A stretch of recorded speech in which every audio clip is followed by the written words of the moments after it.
avondvierdaagse gestart. Tour de Artistiek in Odapark. Het is vandaag 12 juni, dit is het Pela Maasjournaal. Donderdag is de 57e avondvierdaagse van start gegaan. Dit jaar weer opnieuw met de mogelijkheid 3, 5, 10 of 15 kilometer te wandelen. Lucas, hoe vind jij het om voor de eerste keer met de nieuwe school in Venray de Vierdaagse te lopen? Leuk en spannend. En hebben jullie hard geoefend? Nee. Waarom hebben jullie niet geoefend? Kennen jullie alle liedjes al dan? Nee. En hoeveel kilometers, Siebe, ga jij lopen vandaag? 5! En jij, voor de eerste keer dat je meedoet of dat heb je al vaker gedaan? Vaker!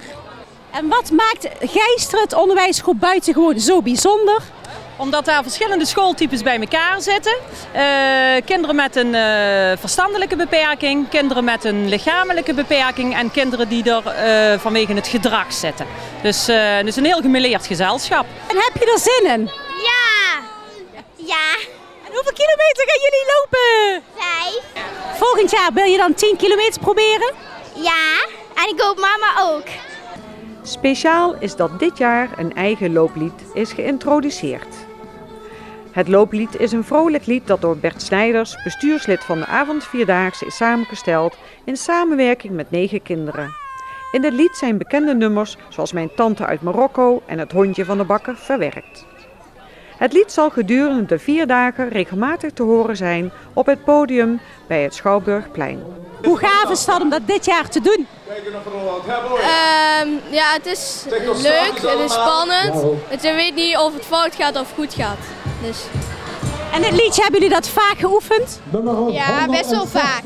En moeten jullie vandaag zelf ook lopen? Ja, ik loop zelf de 10 kilometer. En Jan, hoe is dat? Oostrum te vertegenwoordigen met het liedje. Superleuk. 7a. Heb je daar veel voor geoefend? Best wel veel, ja.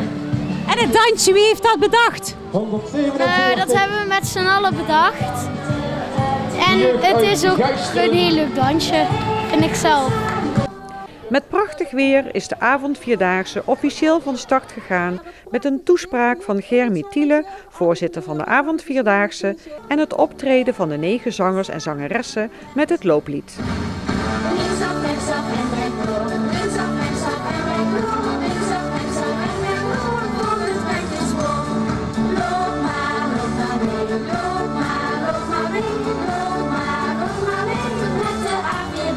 De eerste dag is goed verlopen.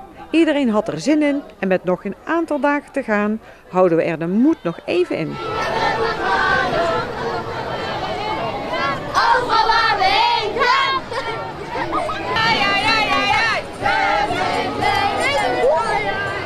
De avondvierdaagse duurt tot en met zondag 14 juni. Die dag bestaat de mogelijkheid om de 20 kilometer te lopen om 9 uur. De andere groepen starten vanaf 10 uur. Na afloop lopen de wandelaars ter afsluiting mee in het défilé dat om 1:15 start vanaf de Helfrichstraat en wordt opgeluisterd door muziekkorpsen uit Venray en omgeving.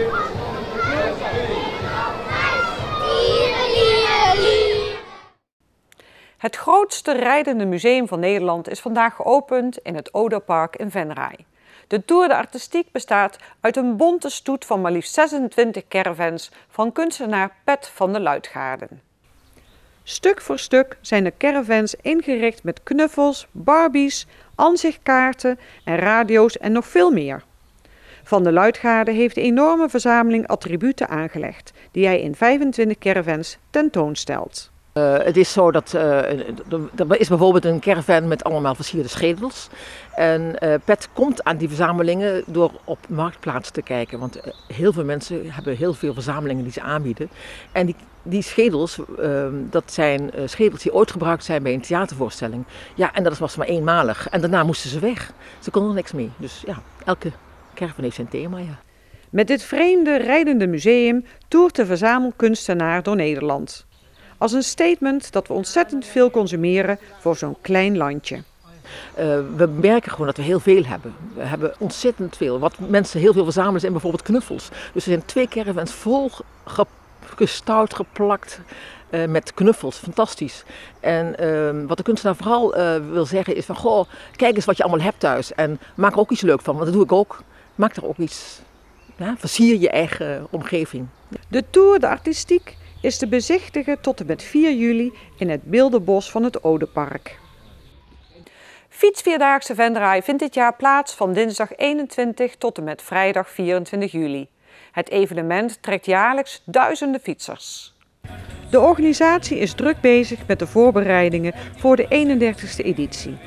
Belangstellenden kunnen zich al een tijdje aanmelden voor het fietsevenement, maar het aantal voorinschrijvingen valt de stichting Fietsvierdaagse Venray tot nu toe een beetje tegen. Dat heeft denk ik alles te maken met het feit dat de 31ste Fietsvierdaagse samenvalt met de Nijmeegse Vierdaagse dit jaar. Dat probleem hebben we 1 keer in de 6 jaar. Daarnaast is ook de kindervakantiewerk is op dit moment op diezelfde week bezig. Dus dat zal zonder meer inschrijvers minder opleveren, maar daar hadden we ook al rekening mee gehouden. Fietsvierdaagse Venray denkt ook aan de toekomst. Onder het motto Jong geleerd is oud gedaan worden er extra activiteiten voor de jeugd op touw gezet. Ook dit jaar.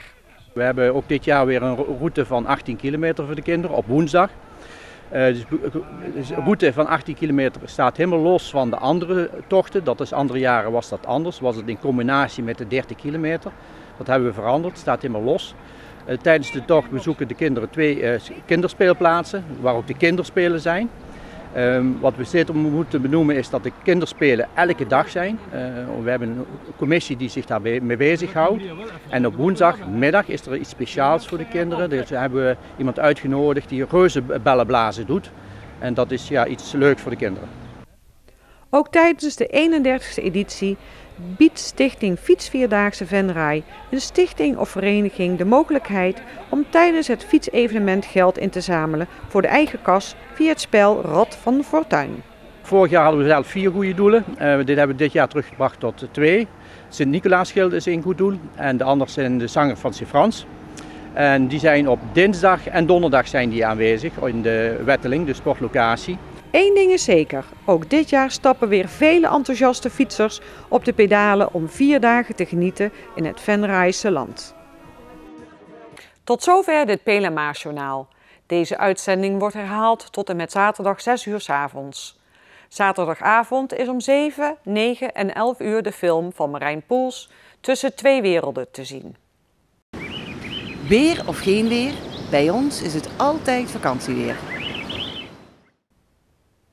Vannacht kunnen er enkele buien vallen, mogelijk gepaard met onweer. Zaterdag overdag volgen er opklaringen met zonnige perioden. Het kwik stijgt tot zo'n 26 graden. Zondag wordt het met 22 graden iets minder warm en is het overwegend droog. Een heel fijn weekend en tot maandag.